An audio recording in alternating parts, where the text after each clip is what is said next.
I'm Ted Seides, and this is Capital Allocators. This show is an open exploration of the people and process behind capital allocation. Through conversations with leaders in the money game, we learn how these holders of the keys to the kingdom allocate their time and their capital. You can keep up to date by visiting capitalallocatorspodcast.com. My guest on today's show is Jim Williams, the Vice President, Chief Investment Officer, and Treasurer of the Getty Trust, where he oversees a $7 billion portfolio for the Getty Museum. Before joining the Getty in 2002, Jim spent 3 years as the president of Harbor Capital Advisors, and prior to that was manager of the Ford Motor Company Pension Department. Our rich conversation covers all aspects of managing a significant pool of nonprofit assets, including modeling liquidity, creating a specialist team structure, sourcing managers, discerning between talented managers, co-investing, sizing manager positions, investing in venture capital, viewing hedge funds like a basketball point guard, working with a constructive board, and finding opportunities in the current, quote, least dirty shirt market. This conversation ranks way up there in breadth, depth, and quality of discussion. I hope you enjoy listening as much as I enjoyed speaking to Jim. Please enjoy my conversation with Jim Williams. Jim, it is so great to be here with you. Well, thank you. I'm looking forward to this. We are here in the beautiful confines of the Getty Museum, and you've been here for a long time. Is it 16 years? 15 going on 16 years, and I still pinch myself driving up the hill that I get to call this my office. My goodness. So fantastic. Why don't we just start with your background and how you got here back in 2002? Well, I'll go back to the beginning. I'm a small town kid, a town that had 2 traffic lights, Flat Rock, Michigan, about 20 miles south of Detroit, blue collar, and just great people. I loved it. It's a place that you didn't lock your car, didn't lock your door of the house. People helped each other. It was just a great place. Went to University of Michigan, majored in engineering. I kind of just fell into that. I had no idea. We had no guidance counselor at my high school. So it was something I just stumbled into. Paid my way through school by working on the assembly lines of the auto cars in Detroit. So I would start work the day after school ended and then quit the day before school started. And the good news of that is I graduated debt-free. I paid all of the school myself, and there was just a good feeling about paying for your education and getting through that system. Then when I graduated with an engineering degree, I went back to the assembly lines, but this time as an engineer. I moved to Chicago, and in fact, the only job I could get, it was a downturn, was working as an engineer in the Chicago assembly plant. So now I'm around the same hourly guys I used to work with and developed a real respect for those hourly workers. But it also gave me an opportunity to go to the University of Chicago. And what an incredible time. This was the 70s. So Myron Scholes, Fisher Black, Gene Fama. I even sat on some classes that Milton Friedman taught. So it was an amazing time to be around the university and great experience. What did you come away with other than perhaps a healthy respect that for I didn't want to be an engineer. But I did not want to be an engineer. I was done with the assembly plants. So I transferred to headquarters in Detroit, and I worked a series of finance jobs now. But it was controller's office, treasury, doing budgets and financial analysis type of work, which was good but not exciting. And then I was thinking, what really excited me? The advice we give kids, do what you really love, follow your passion. So I went and talked to HR and said my passion was investing. So I want to transfer to the pension fund. And they said, no, you really don't want to do that, Jim. That's a black hole. You'll never get out. That's the end of your career. But I persisted and went there and just loved it. Spent a little over a decade.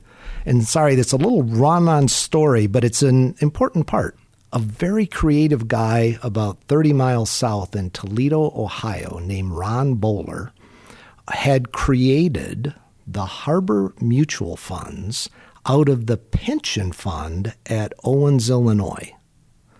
And Ron was stepping down. A friend told me about this opportunity. I went down and interviewed, and I took the job. And I was now doing the pension fund at Owens, Illinois, but more importantly, I was president of a mutual fund company. It was all sub-advised. What type of mutual funds were they? All just public equity, fixed income, high yield. I actually created 5 or 6 mutual funds that are still out there. So that's kind of exciting. Yeah. And they were all sub-advised, so doing the same thing as running a pension fund. No money was managed in-house. And I thought, that's what I'm going to do now. I'm really enjoying this.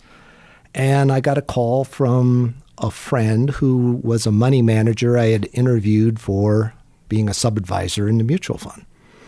And he said, Jim, I've got some news for you. There's some good news and some bad news. Here's the bad news. You're going to fly out to Los Angeles. You're going to meet one of my longtime best friends. You're going to have a behind-the-scenes tour of the Getty. You're going to meet some great people and see this fabulous institution. And that's the downside. The upside's you're going to become their first chief investment officer.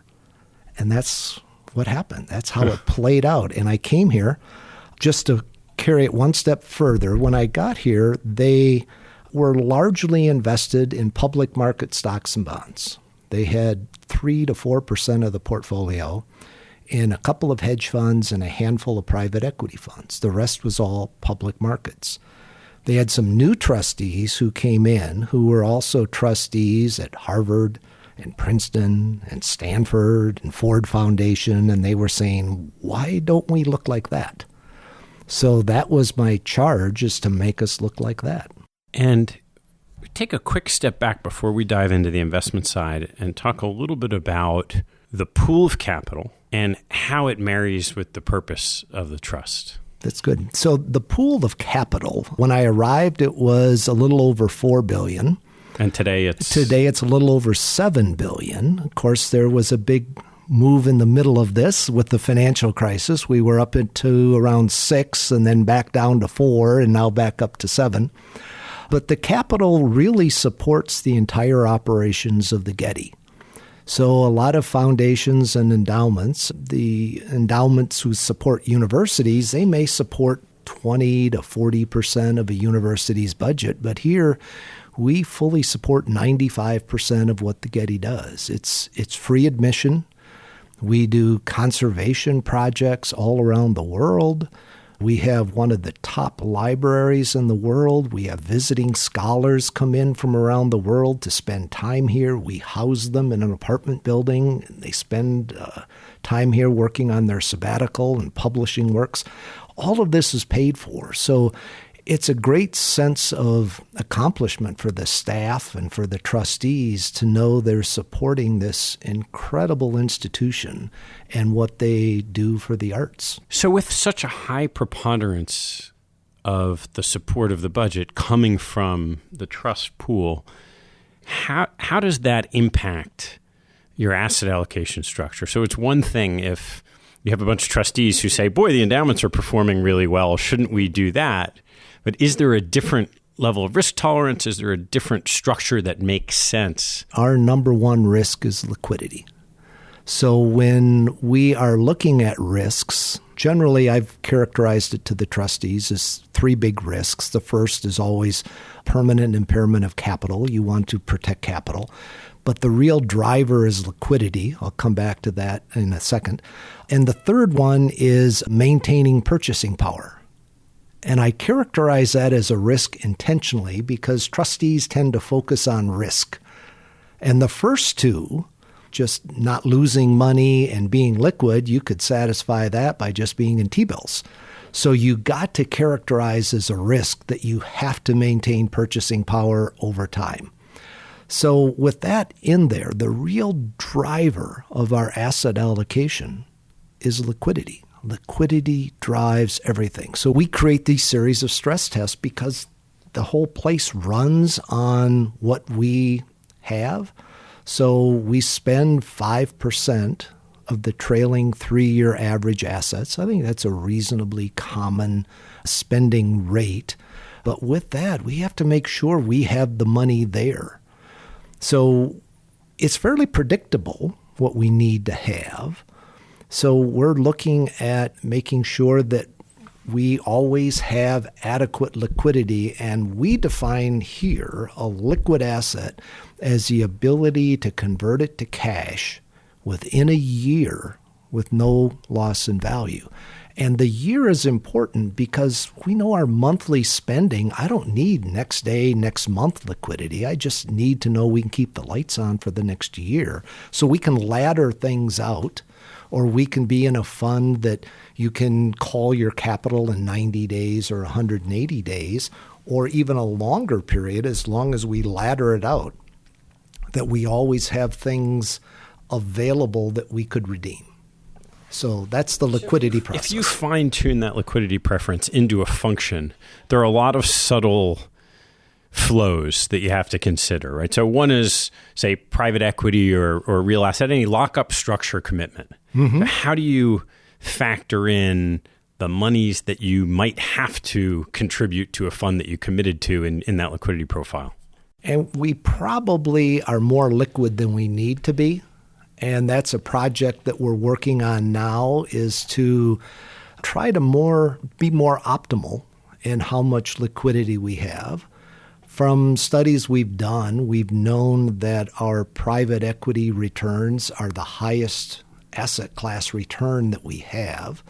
We know that over full market cycles, it's a good full 6 percentage points above public equity or above the total fund return. So we want to put as much into those spaces as we can.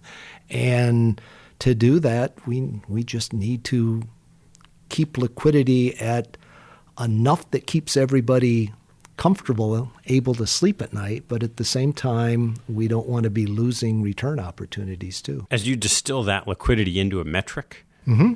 What's that number for you? It will vary. It'll be between 40 to 50% illiquid is pretty comfortable. And then you have that area in the middle that is hedge funds. So there's about 40 to 45% that are really public market. And then you have that hedge fund, semi-liquid stuff in the middle. And then you have 40, 45% that are really quite private. And it's addressing that part in the middle and laddering out when you have lockups that will mature and you can get capital out. And it's a pretty extensive, massive spreadsheet that takes every investment we have and maps it to liquidity as to when it will be liquid. And we want to push that a little further to see can we be any more aggressive without losing or taking on an unreasonable amount of risk. So, we were talking earlier as a fun aside about liquidity needs and bringing them into the practical nature of what you do. You have your operating budget. It supports conservation and the library and the exhibits. And then every now and then, there's a beautiful piece of art that the museum has the opportunity to purchase, and mm-hmm. these things don't come cheap. Mm-hmm. They come with big price tags. So we work with the trustees, and they want to know how comfortable are we in making that kind of an acquisition. So we have a long-term expected return through market cycles of something 8% plus.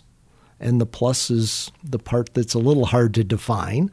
We have a spending, the 5% of the 3-year average. So the actual comes out in the 4.6 to 4.8 range. Recently, we've had a couple of percentage points of inflation. That may go up some. So ideally, we'd like to have some real number that is in excess of that. So it has been around a percentage point plus that we think is incremental real return above our spending needs. And the trustees can make the decision. What do you want to do with that? They can let it grow in the budget, so they have discretion to allocate it to different projects like the conservation programs you were describing, or just any special purchase. If we have a big acquisition that the curators, museum director, CEO thinks really this is going to move the needle. This is an impact acquisition. It is important and significant. We have a conversation, and that's one of the few times that they ask me to weigh in at the board meeting. Is this something that we're comfortable doing? So we'll talk about the long term, and they have to make the decision on the acquisition. Is this a priority for them? But it's an exciting contribution for us to feel. And in this particular case, we made a really major acquisition, and we in the investment office felt a great deal of pride that the excess returns that we've had above benchmarks over long periods of time are what really funded that. In fact, to take it a little bit further, if we looked at our returns versus benchmark going back over the 15 years that we're here, it's between 1% and 2%, call it 1.5%, do 1.5% on the assets that we have compounded over 15 years. We've had over $7 billion worth of investment gain or investment profits over the 15 years. I'd say about $6 billion of that is from the markets, but a full $1 billion of it is from our abilities to outperform the markets. And that's a source of enormous pride that money shows up in wonderful ways that we can feel good about. So let's dive into that from the beginning. You show up. It's not a blank sheet of paper, but it's a very simple approach to investing. What beliefs did you bring to the table and your trustees bring to the table that drove how you decided to allocate this pool of capital? Well, it's not going to be that different from the standard endowment model that many of our colleagues all know and use. It has a strong equity bias, and it has a strong private market bias. That we think those are areas that earn excess returns. It was building that network over time, building relationships over time, trying to find who are the top tier managers. I visited with many peers around the country who were very helpful and willing to share their thoughts and ideas. And the key to everything is people. So it was bringing in staff. And our great recruiting advantage is the experience you had today showing up here at the Getty and walking around this campus. It's our best recruiting tool, and people like to be here. So we are able to bring in a really high quality group. If I could pull the organizational piece a little bit further, we're organized along asset class categories. So we have 4 managing directors. Each of them has an analyst and then an assistant and myself. So the whole department is 10. We have no responsibilities for back office work. And we're along the lines of that silo or specialist, I hate that term silo, but it's used, of asset class structure. And I know many lean toward more of a generalist structure. There are pros and cons of each. I think the pros of the asset class are that people really become deep experts in their space.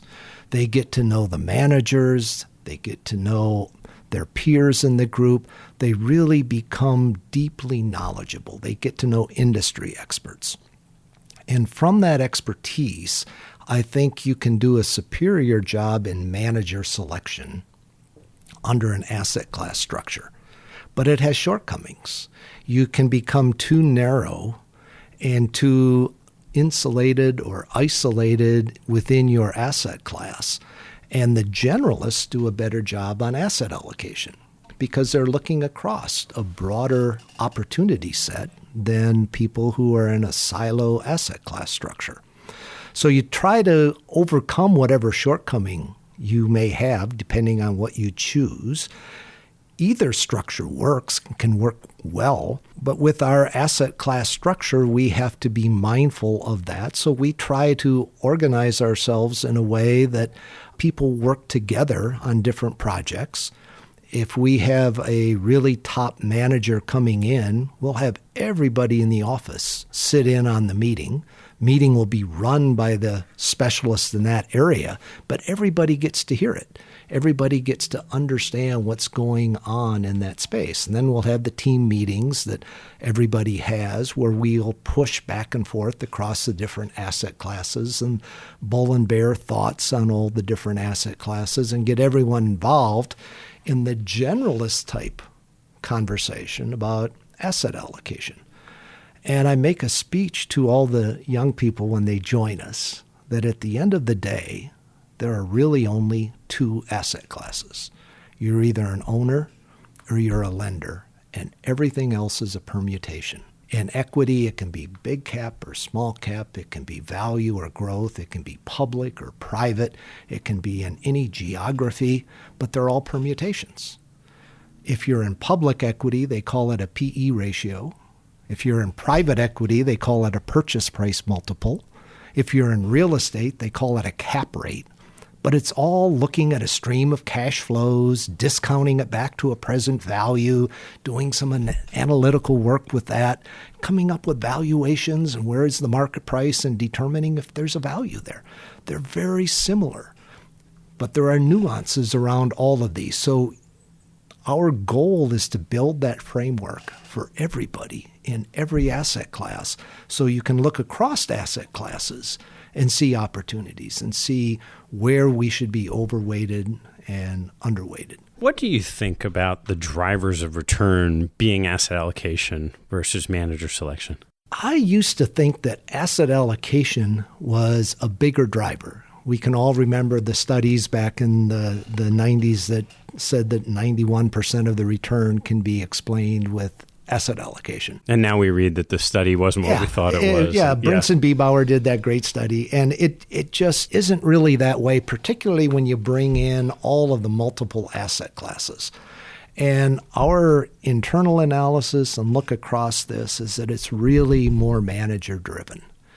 And we're really looking for the great people and trying to find the best managers. It's nice if there's a tailwind, and it's in a sector, and it's in a geography, and if you have a manager in that space, I mean, everything's working in the right direction. Boy, that's where you're going to take a really big bite of that apple. You're going to have a massive overweight when you've got everything going in the right direction.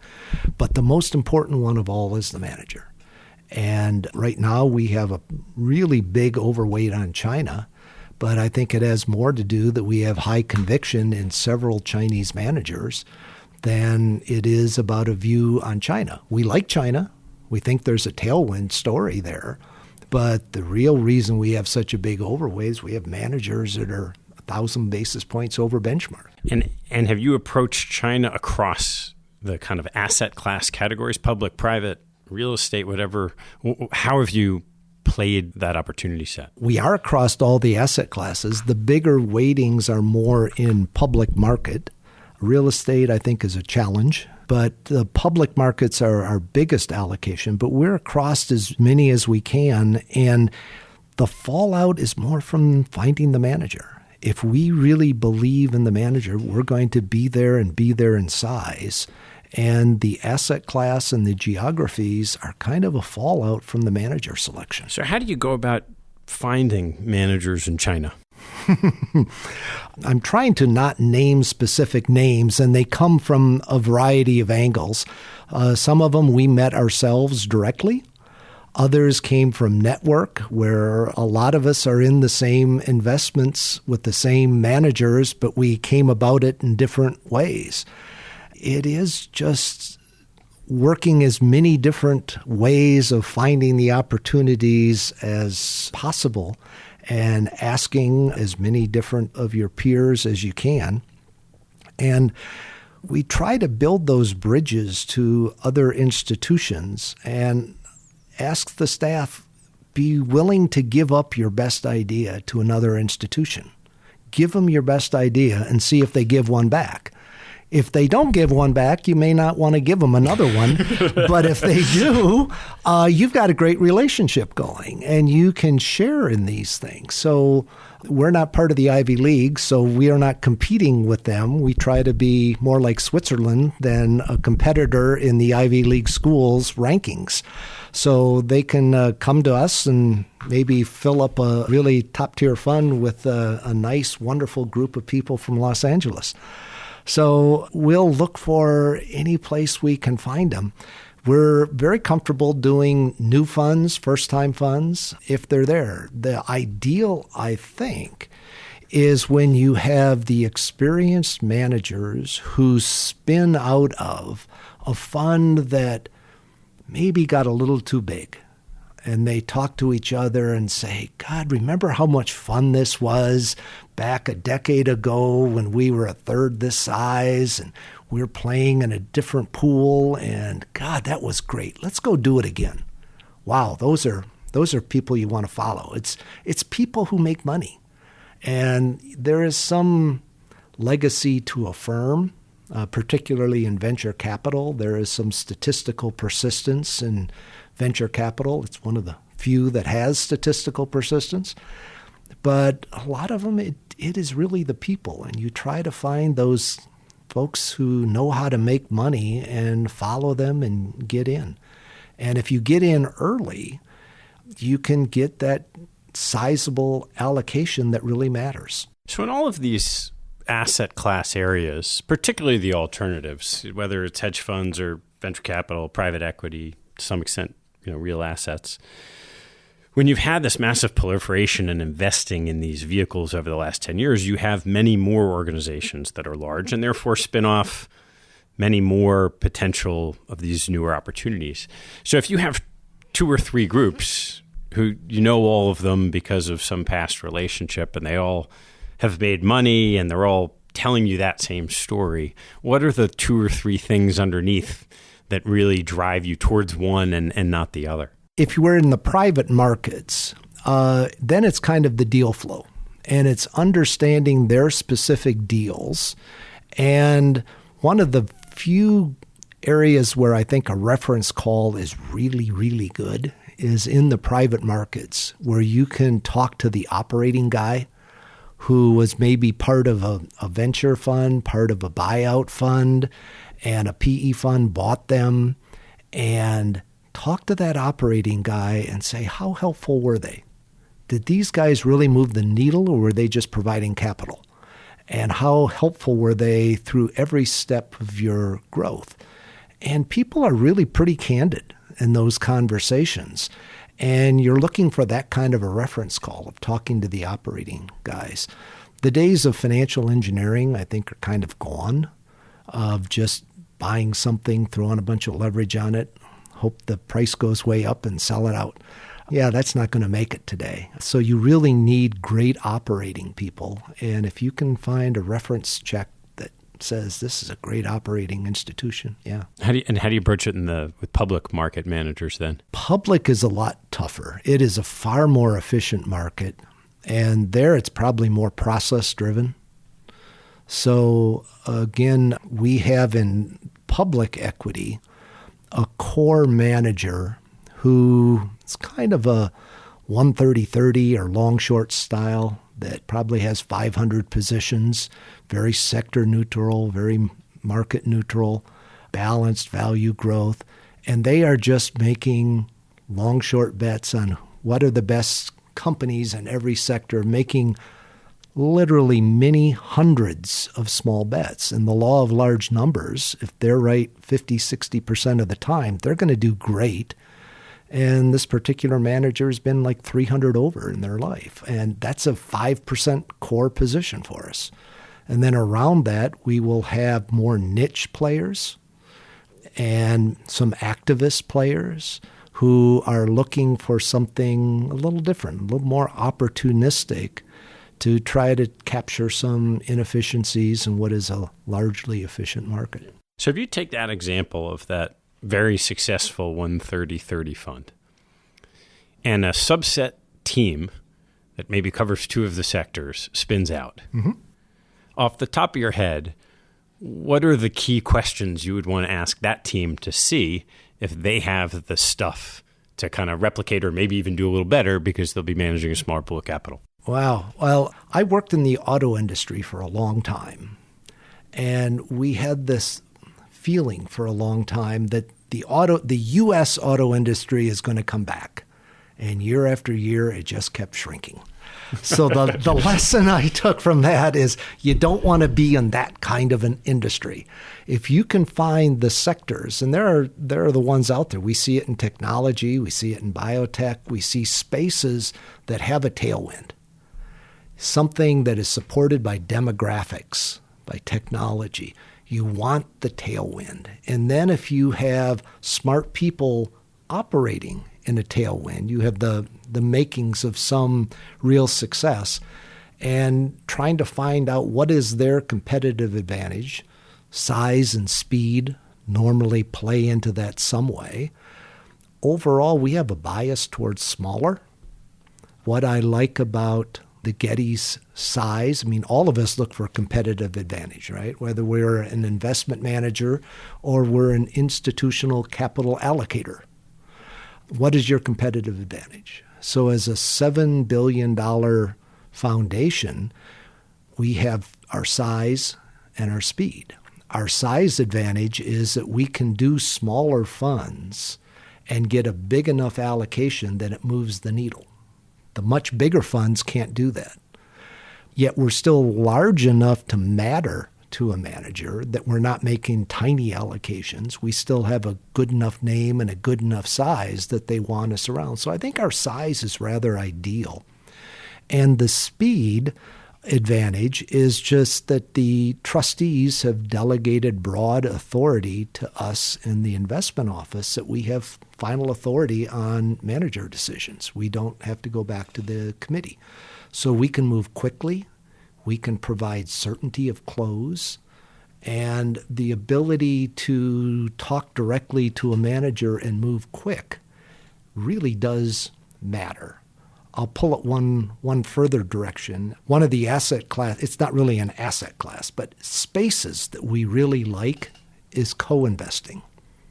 If we put all of our co-investments together from all the different asset classes and put all the co-investments into one pool, it would be our best performing asset class. Well, but there's a big but to this. I got to get my caveat in. The big but is that it has to be with an existing high conviction manager only. We never do a co-investment that comes in over the transom. We don't do a cold call co-investment. We only do it with our highest conviction managers. We know the asset. We know the equity that's behind it. We know the support that's going to be behind this particular investment, and we can move quickly, and they need capital in a short period of time. We've done both debt and equity, and our ability to move fast is a real advantage in doing co-investments that have provided us some really good returns. So let's dive in a little bit more to the co-investment program. Mm-hmm. How do you start with what you're looking for? So you've already said you only want to do it with your existing relationships who have co-invests. Are you separately underwriting deals, or are you just saying, well, these are going to be lower cost ways of getting more exposure to and we're just going to do all of the ones that fit that criteria? Haven't done all, but we do a pretty high percentage.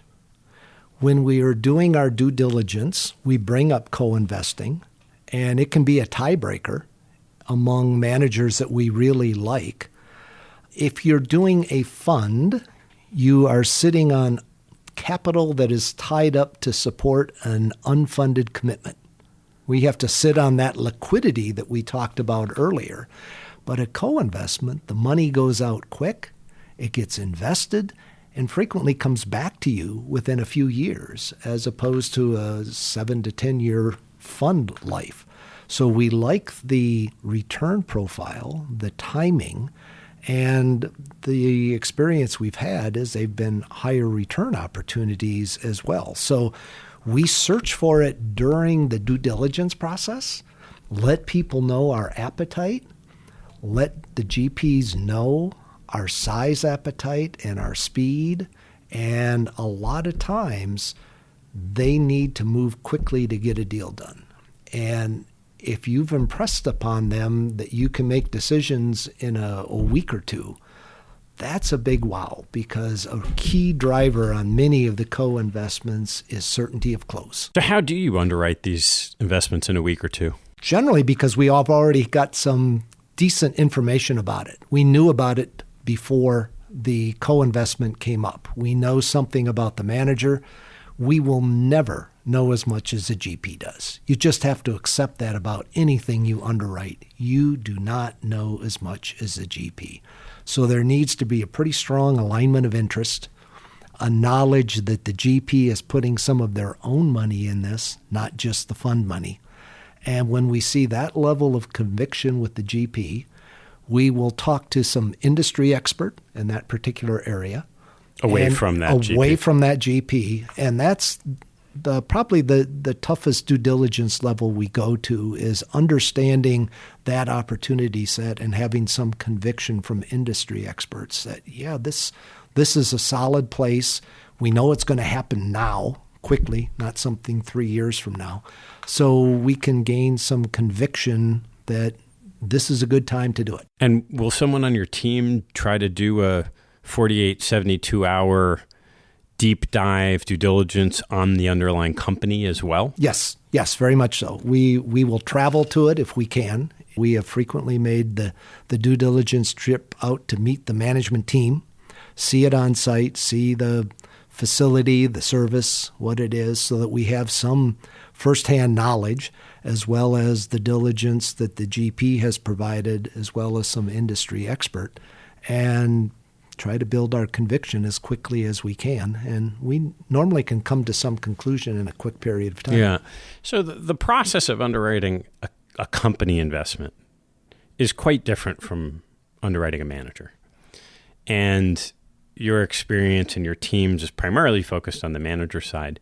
How do you put into context what you find, particularly as you start this program and you're starting to build it up, and you don't have a lot of data points? So yes, you've got a few positive screening criteria of how this found you.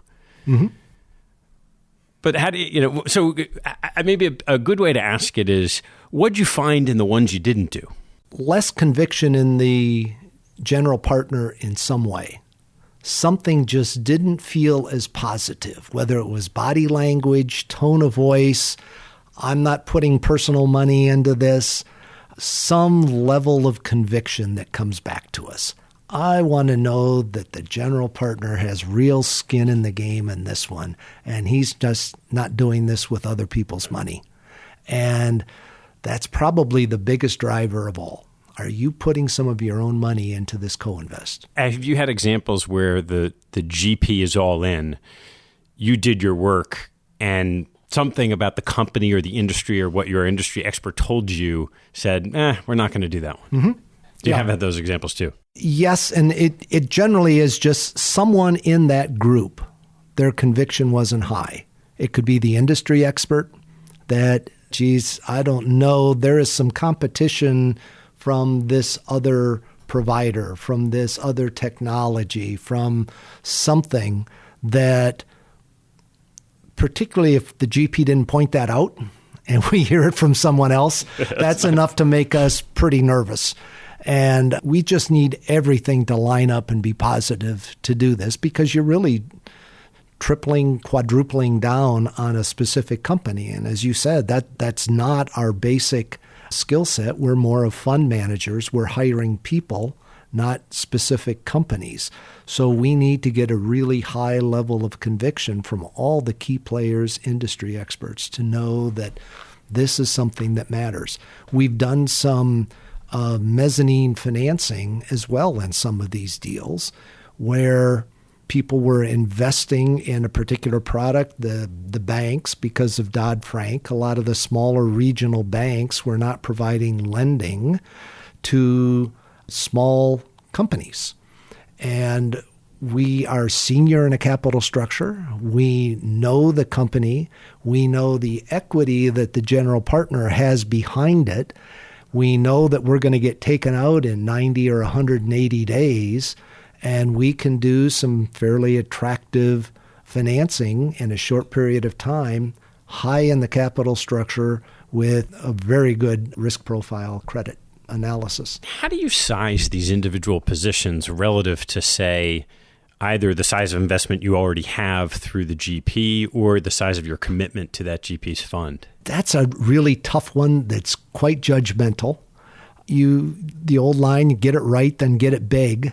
But at the same time, how far out do you want to climb on a skinny branch? So there are a lot of different metaphors here that can pull you in both directions. The sizing decision is one of the toughest ones we have. So that's where we'll really internally have the bear bull discussion. Well, if we do this, why shouldn't we just really go big on this if you really believe it? Well, why should we be putting more than X? We already have this much money in this space. And we will really push each other quite aggressively on the sizing decision. And we want people to have different opinions and intentionally push us hard on it and justify why you are feeling the size of that position is right. And on average, where do they come out, like an individual one of these? It's going to run a pretty broad range from just a few $1 million to north of 20. So for our size, our normal bite size, it can be really quite sizable. Yeah. And again, it's the level of conviction drives it all. So we take a step back to that portfolio level. You do all this work. About how many manager relationships do you end up with across the portfolio? Oh, wow. We have way too many because I think this is a common thread. The people you may have hired 12 or 14 years ago who you no longer consider a core manager, but you still got a fund that's there, and it just has got one or two assets still in it, and it's a 10-year-old fund, and they keep extending it. So what if we just talk about kind of what you consider core ongoing relationships, either in the public markets or managers you're expecting to continue to fund in the private market? It is still a pretty good-sized number, more in the 150 to 200 size. And a lot of that, though, is still that you have small managers coming in, and you have some older ones that are towards the tail end, or they just don't have that big of a relationship yet. Yeah. So the sizable ones, I mean, in the public markets, you can do a bigger size. So our largest public equity in domestic equity is a 5% position, and in international equity, we have a 5% position. That's the total at the fund. Manager level. A manager for the total fund, not in the asset class. So it's a very sizable 30% piece of an asset class. So we try to take those very sizable positions, and then around that we might have a next tier that is a couple of percentage points. But then you have some people who maybe are on their way in or on their way out that are smaller positions. And you're not going to put a big allocation to somebody you haven't really proven out yet. So there are always some people in that transition phase. How do you think about the level of diversification that creates? You say, okay, we've got our largest positions, 5%, and that manager, if they're concentrated, might have 20 names. And so the very largest position is, 1% or less. Do you worry about being over-diversified? I absolutely worry about that. And if any of my trustees end up listening to this call, we had a discussion on manager concentration 2 investment committee meetings ago, and very strong pushback that we have way too many managers. And we fully acknowledged it. We went in telling them that we knew this and that we've been trying for some time to get bigger and bigger allocations to our higher conviction people. But anytime you look at the secondary markets to do a sale, what you're offered for these old stubs is such a large discount that it's not worth doing that. So we'll let this pretty meaningfully big number of small stubs stay in the portfolio and let it run off. But I do think we're over diversified.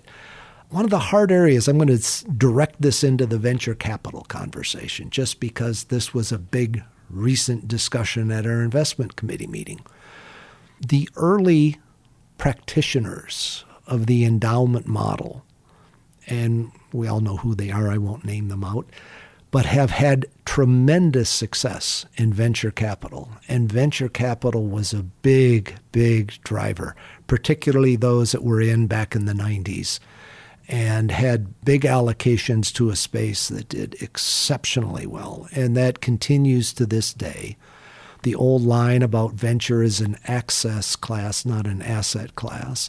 And the ability to get into those top-tier funds is a challenge. So we finally managed to get an allocation at one of those funds.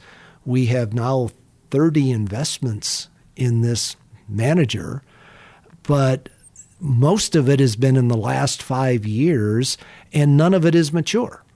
So even though money is in there, it just takes so long for venture to build up with many, many funds and a number of managers for that asset class to have mature investments that are going to move the needle for your portfolio.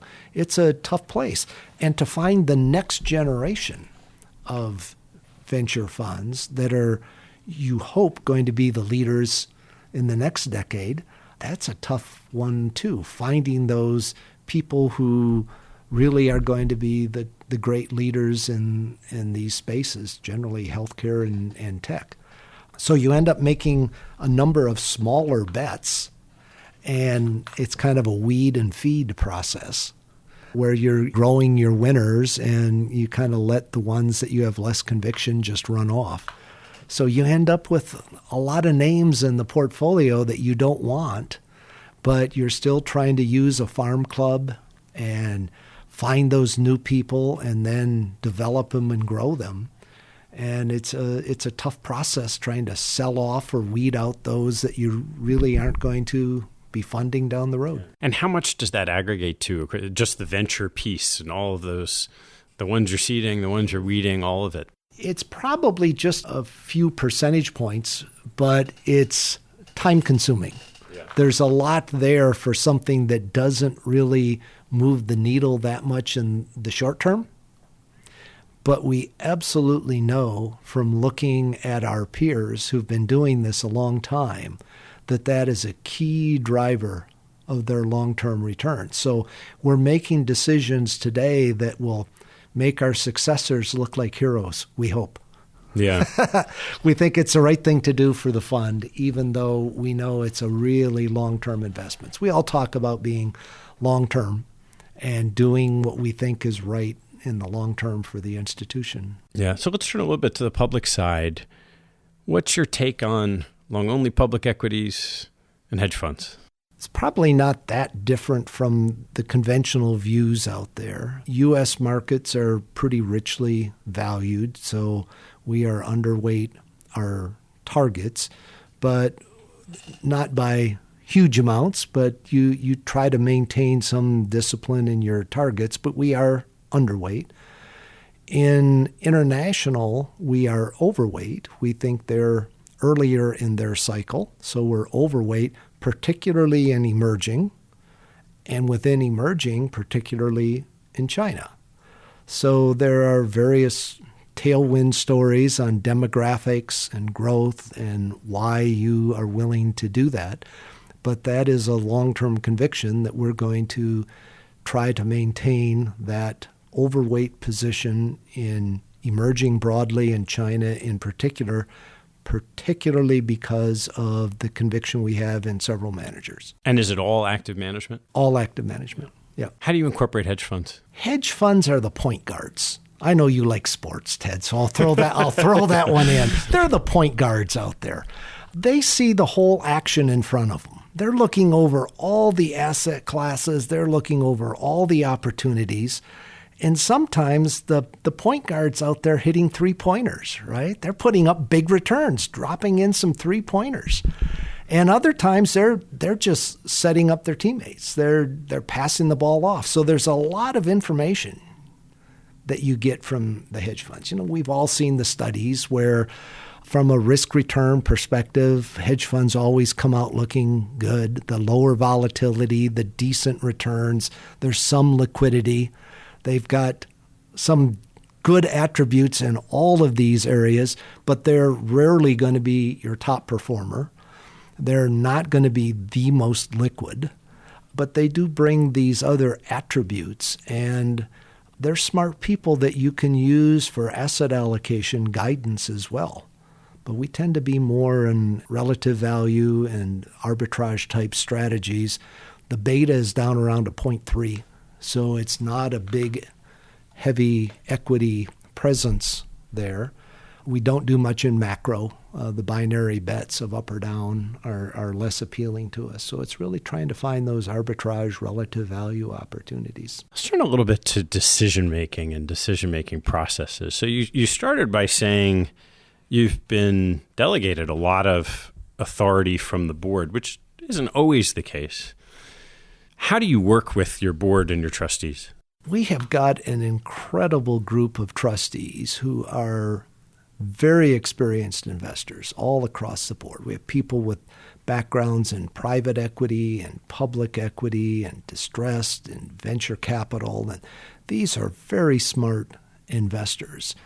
And they bring their background and knowledge, and they show up to meetings. They will want to be there in person, which just makes the group dynamic so rich when people take time out of a busy schedule to come and be there in person and they want to be part of the conversation and share the debate and understand what they think we should be doing, and we will make presentations to them, but they will always weigh in with the direction they want us to take. They really set the tone, the philosophy, the risk profile, the overall big picture strategy that they want, and our job is to work with that and make proposals on asset allocation and particular implementation ideas, and then they give us the authority to go and implement it. So the governance structure, I think what really helps the endowment and foundation world so much, and I think the statistics show the endowment and foundation world is really the top performing group among institutional investors. I think it can be really attributed to the governance structure. And a lot of that credit goes to the trustees who work in this space, and then the staff that they have attracted and brought to it, who all work quite cooperatively in this space and driving the decisions. And what works for that group of trustees that's more challenged for others? I think they hang their personal opinions, political beliefs, all of that is outside of the room. They don't bring it into the room with them.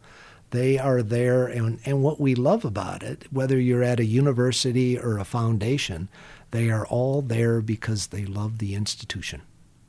They love the institution, and that's why they're there. That's why they're giving up their free time to provide the service. And that level of conviction matters, and it's meaningful. So I think it's a unique space that they have this love and passion as opposed to a job. And that's a real difference. People who come to a meeting because they're passionate about it, not because they're punching a clock. Yeah. And wow, that's a great benefit to all of us in this space. So now that you have the decision-making authority, how do you make decisions with your team in actually implementing those final investment decisions? Well, at the end of the day, I probably have the majority of the vote on asset allocation, but I've really tried to push the majority of the vote on the managers down to the people in the different asset class. They're the specialists. I will never know as much as they do. I'm going to challenge them, push them, attend the meetings, do due diligence calls, sit in on it, but I want them to own it.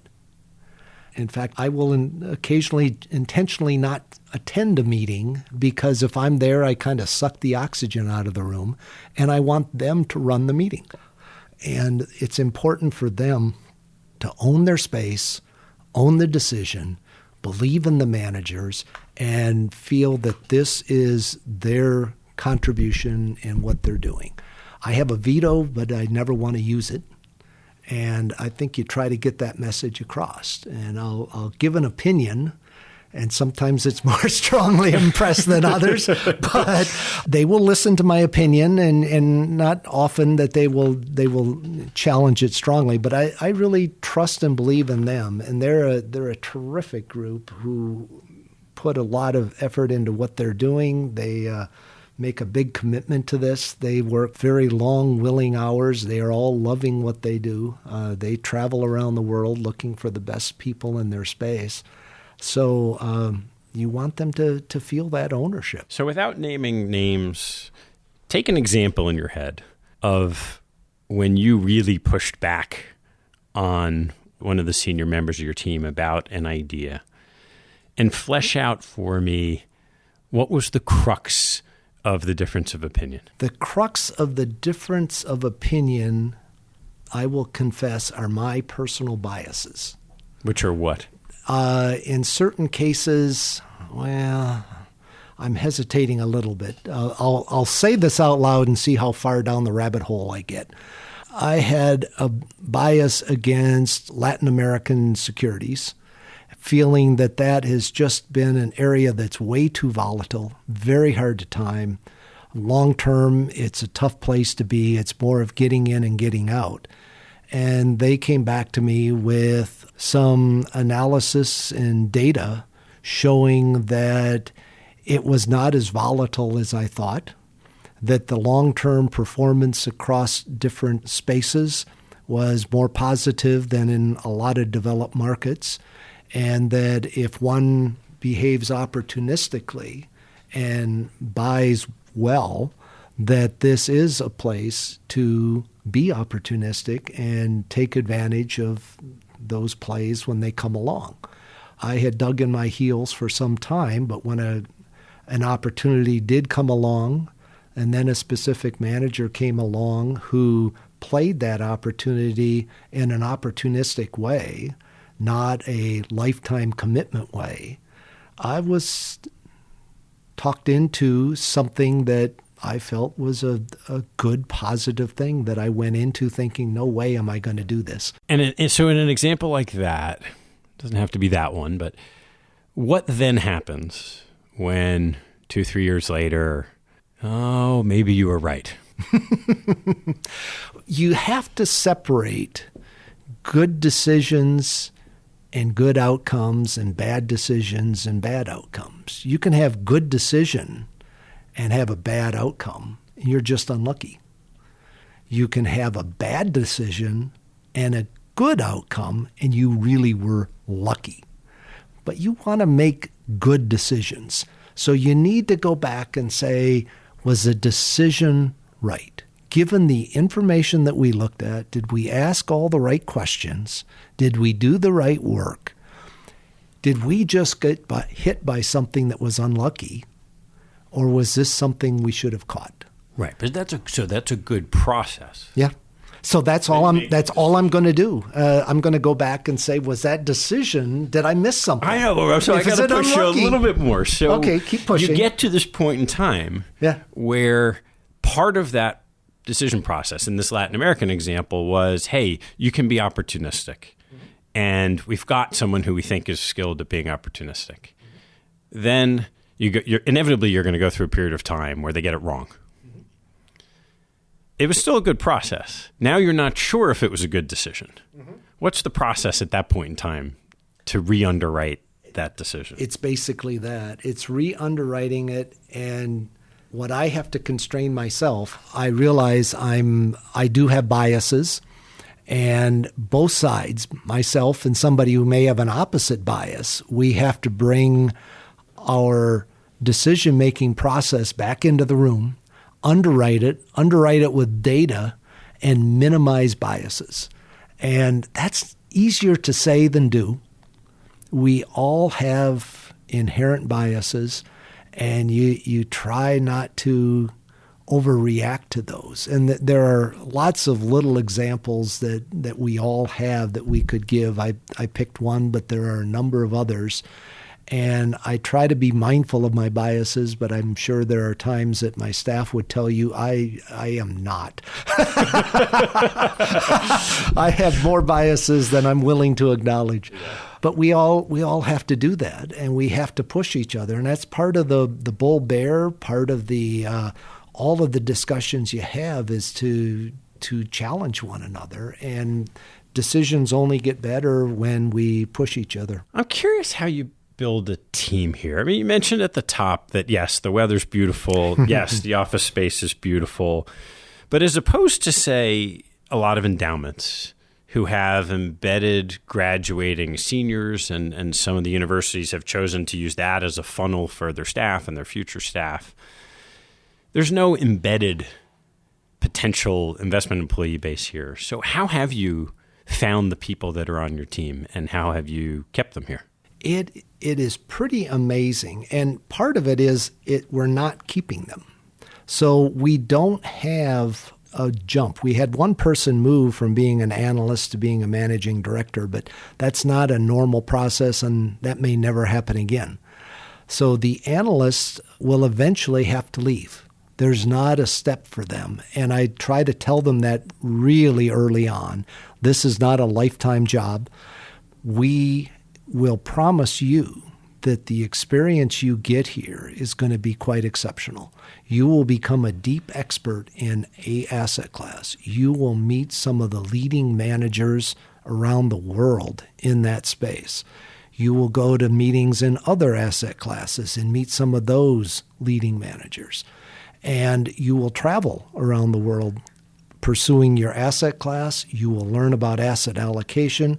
You will have a deep knowledge in one space and a broad knowledge about how a place like this runs. That's my commitment to you. And we ideally want an analyst for their second job after undergrad. We'd like them to have one other job for 3 or 4 years, similar to what they're doing. Take them for a second job, and then after their second job, they go off to business school. And we are committed with the quality of people we have. They will get into any one of the top business schools they want. We're sure they will. And after that, their opportunity should be a very rich one. The last couple of people we hired, we had over 500 people apply for the opening. And the quality of candidates we saw was quite remarkable. So I think we don't have any difficulty in finding or attracting really good talent to the place. We think we give them an opportunity. And as this goes on, the best recruitment tool I think we have is to tell a potential new candidate, call some of the people who had this job before. Here's their name, here's their number, give them a call, ask them what they think. And I think that'll be the best recruitment we can use. You mentioned earlier when we were having lunch that most of your trustees investment committee members are local. Mm-hmm. And it's helpful for geography. They can be here. Do you take so you mentioned trying to be Switzerland relative to endowments. That's a great network. Are there other kind of competitive advantages that you try to bring to the table in this process where there are lots of smart, large pools of capital looking for what you are looking for in the top kind of best of breed managers around the world? Well, the Getty named helps in the oil industry. So when we're looking at energy companies and we show up with J. Paul Getty written on our business card, I think that moves the needle. We don't have the opportunity that our colleagues in New York would have just by the sheer number of managers that are located there. We don't have that kind of easy relationship. But I think we're not that different from others. So we're just trying to find the best people who are out there and show them that the fact that we are final decision makers, the fact that we can make decisions quickly, and I'm going back to what I was saying in our competitive advantage, that we don't need our hand held. It's long-term capital. It's a very smart group of folks in the managing director level. We are across our department, we're on many, many LP advisory boards.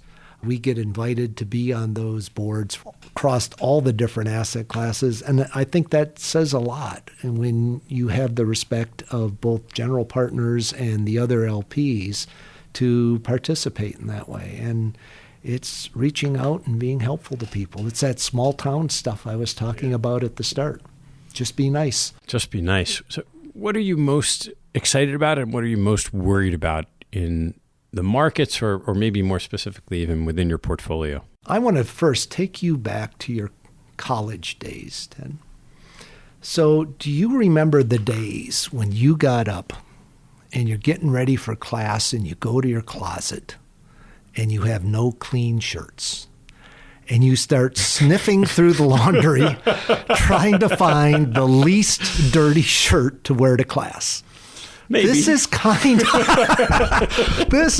of a least dirty shirt market. So portfolios are made up of a collection of least dirty shirts. There aren't a lot of great opportunities today. And it's a least dirty shirt portfolio. That said, I'm being a little glib here, but we're still trying to find where are the best opportunities in this space. Our overweights, we still have some overweights in credit. We have virtually no core fixed income. It's all, we'd rather take credit risk than any kind of duration risk. And what type is it, structured credit? Or? No, it would be more of those small mid-market credit opportunities that we were talking about before, more direct lending. We have the overweights that I mentioned in China, and the other big overweight is in energy. And what we like about energy, and still do, is the fundamentals are really, really good. But the attitudes, the news reports, the emotions are not good. And that's really kind of okay, because in the long term, fundamentals win. And if the atmospherics are just not that good for a space, that short-term volatility is fine. You can make money with that kind of volatility if the fundamentals are solid. And we think this is a space with some really solid, good fundamentals for some time. And so we have a pretty big overweight in the energy space. And have you approached that in the same way? You're looking for a select number? Yes. Is it public and private markets? Almost all private. Almost all private. Yeah. So it is the private markets where the big opportunities are. And again, as in all of the asset classes, we have a pretty big bias toward small to mid-market. The smaller managers in virtually every asset class is the space where we're more focused. We think there's more inefficiencies and greater opportunities in that small mid-market space. And how do you manage around the potential that dirty shirts only get clean through a really, really detailed scrubbing? Oh, God, how far can we pull that metaphor, huh? Is mom's going to come and do your laundry, huh? The big scary parts that we try to always avoid, but particularly in times like that, are the two L's, leverage and liquidity. And so as we started out on this conversation, it is liquidity matters. And for us, it matters a lot. It's the key driver of our asset allocation. So we're going to be very cognizant of our liquidity, maybe have a little excess liquidity so that you can take advantage of opportunities if there is a meaningful correction. And leverage is just the one that's going to kill you in the downturn, and just avoid anything that has any leverage risk associated with it. So watch those two L's, and that's across all the various asset classes as best you can. Great. Well, I want to leave a little time to turn to some closing questions. Jim, you know what's coming. What was your favorite sports moment? Favorite sports moment? Well, I'd mentioned the small town I was from. So in my small town high school, I was the captain of the football team and all conference and all of this. And I thought I was better than I was. I went off to Michigan. I was a walk-on there. That was not a great sport moment, my walk-on at Michigan. I suffered from an incurable disease known as lack of breakaway speed. And so even though I wasn't good with breakaway speed, I turned later to long distance running. And I think you've done some marathons. I've done 10 marathons, and probably my favorite moment would be the 1986 New York City Marathon I did in just over 3 hours. So clicked off 7-minute miles for the whole marathon, and I feel pretty good about that. Well, you should. Just like it was yesterday. Yeah, that had a 30-year anniversary a short while ago. That made me feel old. What teaching from your parents has most stayed with you? My dad's number one comment was, turn off the lights. And I find myself now telling the kids, turn off the lights. The serious part of that is what I really did learn from my parents was to be nice. And it's going to pay you back, but that's not the reason you do it. You feel good about being nice. So being respectful, that small town atmosphere of helping your neighbors, and you just do it. You don't think about it. You don't do it for heroic reasons. You just be nice and you help. Do you find it hard in the seat you're in with that lens of being in a business where you repeatedly have to turn people down? Yeah, it's hard. Oh my goodness, it's hard. It is hard to say no, and I try to use the gentle phrase of it's not a good fit. And it's an honest answer that we do very specific things, and there aren't that many managers that line up with exactly what we're trying to do, even though they're good. They can be very good at what they do, but it just doesn't fit what we do. So it is hard inside to tell people that you personally like and respect it's not a good fit. Yeah. What information do you read that you get a lot out of that other people might not know about? Well, I think everybody knows about the ones. I don't think I do anything that's that unusual, but just to tick off a couple, I really like Cambridge's monthly market outlook. And the big attribute of that is that it cuts across every single asset class. And it is really hard, and there are very few publications that cut across everything. And they're looking through one institution's lens across everything and giving their view.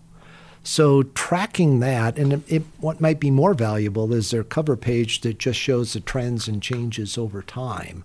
So you can see relative as well as absolute positions. And I find that really helpful. I also always stop and read whenever Byron Wien publishes, just because he's been around for so long. He's got such insight, such experience, such wit. Whatever he has to say, it's worth stopping what you're doing and reading it. The last one is Howard Marks, although I love teasing Howard that he's gotten to the stage in life where he quotes himself. He said his wife Nancy tells him the same thing. And I said, well, you need to listen to your wife, Howard. What life lesson have you learned that you wish you knew a lot earlier in your life? My small town background and first member of my family to go to college, I never really had a mentor. And I really never had a mentor until the time when I came to the Getty. And I told the story about the gentleman who introduced me here, and he became a mentor. And we had a terrific relationship until he passed away a few years ago. And from him, I learned how powerful and helpful that is. So I've tried to go out of my way and reach out to people. And in particular, I try to ask people to become mentors themselves, particularly young folks who think, well, I'm young, I'm looking for a mentor myself, not to mentor someone else, but to encourage everyone to do some mentoring. And my personal part of this is to not just for the person who approaches you, because that person kind of already knows what's going on, but to reach out to that shy kid in the corner who doesn't know enough to ask for a mentor, because that was me. So that's one that really matters to me. All right, last one. Sadly, leave this sunshine. It's your waning days. You are sitting in your office chair, still here, overlooking the veranda, overlooking this incredible art around you. What advice would you give yourself today? Well, first, I'm really grateful that the trustees didn't throw me out before then. But the thing that I'm still here in my rocking chair out on the balcony, I think what I've heard this before, but I think it is just great. The biggest regrets that you have when you get older are not the things that you did that didn't go well, that were some kind of a mistake. It's the things you never tried. And I've tried to do new things like doing a podcast. This would never have crossed my mind 15 years ago, doing a podcast or public speaking or any number of things that you've just got to try for all the rich opportunities in life and reach out and do more. And that's just so important for everyone to reach for it. Go for it. Well, Jim, I am very grateful, and I'm sure everyone who's listened to this will be grateful that you took this as one of those opportunities. So thanks so much for taking the time. Thanks for coming, Ted. Hey, before you take off, I've started sending out a monthly email that shares a small selection of what caught my eye over the month. I get a lot of emails like this, and I'm sure you do too. So I'm only going to send no more than a handful of the very best things that caught my eye. If you'd like to receive that email, hop on my website at capitalallocatospodcast.com and join the mailing list.